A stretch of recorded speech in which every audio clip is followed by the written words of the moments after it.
ជំរាបសួរបងប្អូនទាំងអស់គ្នាជួបខ្ញុំសាជាថ្មីម្ដងទៀតសាវីចានៅពេលនេះបងប្អូនកំពុងតែឃើញហ្នឹងគឺថាជាថ្ងៃទី2គឺយើងបានមកស្ទូចត្រី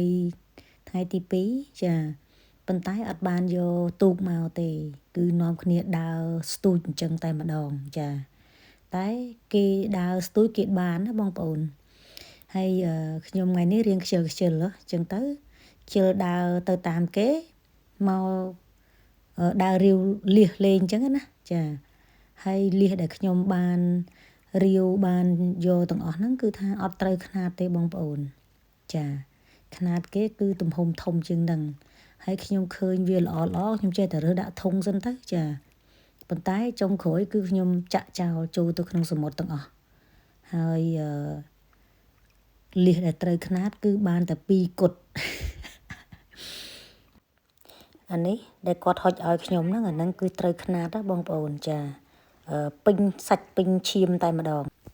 សប្តាហ៍ក្រោយខ្ញុំនឹងមានវីដេអូល្អជាងហ្នឹងសប្បាយភ្នែកជាងហ្នឹងដូចការដែលខ្ញុំទៅចាប់ក្តាមអញ្ចឹងបងប្អូនសប្បាយដូចការចាប់ក្តាមអញ្ចឹង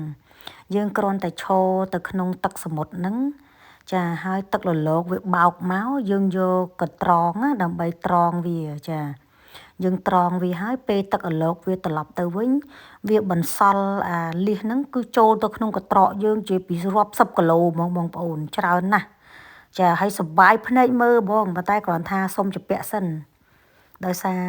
ខ្ញុំមួយរយៈនេះខ្ញុំរវល់ចាសម្រាប់វីដេអូថ្ងៃនេះដែរគឺថាការចាប់លៀសគឺអត់បានញ៉ាំទេចាដោយសារវាអត់ត្រូវຂະຫນាតហើយយើងចាប់អត់បាន